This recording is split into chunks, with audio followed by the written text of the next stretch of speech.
There's been very few games that I was even looking forward to recently. One of those games is Cult of the Lamb, and I'm very happy to say this game is so fucking good. This game is beyond great. Like, I love this game with all my heart, and I mean, like, look at the lamb. How can you not? He's fucking adorable. How can you not like the game? So I decided to make a video talking about why I love this game and why you should go get it, because this game is fucking awesome. So enjoy the video. Subscribe if you enjoyed. Oh my god, I love all the art in this game. It's so well done. All of the enemies are adorable yet terrifying. I love the lamb, and all of the NPCs have a great design to them. I mean, fucking, like, look at Plimbo. He's a dapper young man. I love him. So, besides all the trader areas where, you know, people like Plimbo are, and the Knucklebones area, fucking Knucklebones, the main four areas that you fight in throughout the game is Darkwood, Anura, Anchordeep, and Silk Crater, and all of them have a very distinct feel and setting compared to one another. The game starts you off in Darkwood, which is a pretty standard area. It's mostly just overgrown grass and flowers that you're cutting down with pretty standard enemies. But then the game really opens up as you go in, and it starts giving you more options. Like Anchordeep, for example, is this underwater area that is beautiful to even just walk around. And the decorations around it are amazing. There's skeletons that are floating, like anchored down by their heels. It's so different compared to any other of the areas that you almost just want to stay there and look around to see what you can find. And this goes for literally every area in the game. I mean, each one of them is so entirely different, and this doesn't just go for the environment's art style alone. This also goes for the enemies' art styles. Anchordeep has these purple cultists, and it has more like fish type enemies, while Silk Cradle has spiders and centipedes and more gross / spooky stuff. Silk Cradle's my personal favorite. While Darkwood and Anura have an entirely different, almost more earthy land feel to them.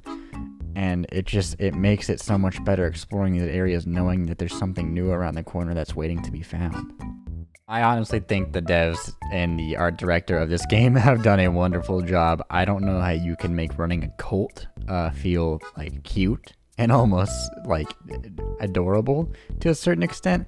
My favorite area is the cult area, just because I love going there and taking care of the cult, giving the sermons, doing the rituals, which I feel good doing, which I feel like I shouldn't. Like, I feel like I'm being a good person when I give a sermon or do a sacrificial death in my cult. I don't know how the devs managed to achieve that, but I give them props because the art style somehow manages it, and I fucking love every bit of it. And all of the NPCs are so fun to talk to and fun to interact with just because of how they look and act. There's this mushroom dude named Sozo who I love and adore, and he basically just gives all of his followers mushrooms, and that's how he runs his cult. But interacting with him is so much fun just because of how he looks and how he acts, and all of the NPCs in the game do this. Plimbo is fun to interact with. Ratu, the original bearer of the crown, is amazing, and he loves playing Knucklebones. And just the feel of the game I love it. It's cozy. The combat in Cult of the Lamb is some of the most fun and engaging combat in any roguelike or Binding of Isaac-like game I've ever played. There are 5 main types of weapons in Cult of the Lamb. These would include daggers, swords, axes, gauntlets, and hammers, and they're accompanied by a curse from your crown typically.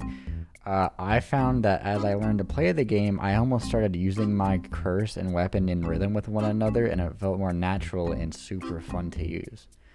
Each one of the weapon types is relatively simple to one another, mainly only differing in swing speed and damage. For example, the daggers swing faster but do less damage, while the axes deal higher but swing slower.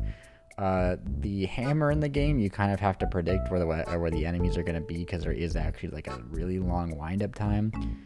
The axes and hammers are probably my favorite weapons in the game, just because I use the yellow cloak, and so I love getting that damage percentage up. Speaking of the cloaks, they are a very cool part of the game. There are multiple cloaks that you can unlock through getting talismans. These talismans you get from doing side quests with your like companions and NPCs. For example, the Sozo Mushroom guy I showed earlier is one of them. He'll give you like side quests to do, and you do them, and he gives you part of the talisman. And once you get 4 of these, you can unlock any of the cloaks. The cloaks have very cool abilities, from like making you a glass cannon to where you do double damage. But if you get hit once, you take double damage. That's my favorite. I love that one. But there's many different abilities from these, and they all make the game very fun. Combat in this game is great, dude. Makes you feel like you're Neo in the Matrix, dodging, weaving through bullets, and hitting people and killing shit, clearing out all the rooms. I don't know. It's very rewarding. I love it to death. I love the boss fights. They're super engaging. Everything about it is just awesome.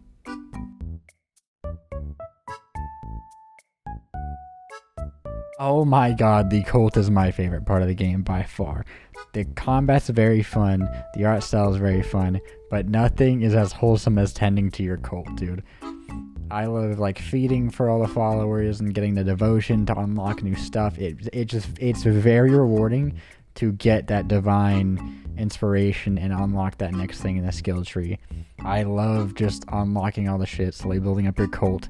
It does give a very strong sense of regression that keeps you wanting to play the game, and I feel like very few games achieve that level that we want nowadays. You know, it's not like Tarkov where the progression is so slow it makes you want to off yourself. Not only does it feel rewarding to unlock new things, but also it's rewarding to do side quests for your followers because it upgrades their loyalty level. You know, followers with a higher loyalty level are more devoted to you, they'll do more for you, they are more useful to you, so it's very useful. It makes sure to know that like every single one of your cult members can be useful to you, and it doesn't feel pointless at all because it does genuinely help you out in the game a lot. It's done masterfully here, integrated into the combat to help you level up your character and get better at fighting in the areas and fighting bosses. You can perform rituals on your cult, which are usually pretty funny, actually. It can be anything from making one of your cultists fucking transcend to marrying one of them. It makes it just a lot of fun to hang around with your cult and like do rituals with them. You can make them trip on shrooms or give them a big feast, and it's really entertaining to watch. Overall, I love this game. I think that the art style is amazing. It is cute. It is everything that I want it to be. The combat's intuitive. It feels like fluid once you get used to it. It is so much fun dodging and weaving enemies and fighting the bosses. The boss fights are amazing, very engaging, very fun. The cult is my favorite part of the game by far. I love taking care of the cult, doing all of the rituals, feeding them, upgrading it. You can like visually see everything being upgraded, and it gives a real sense of progression. The NPCs are amazing. I love the sounds they make. I love the art design of them. I love the quests they give. I love every part of this game, and you guys should absolutely go play it too. I hope you guys enjoyed the video.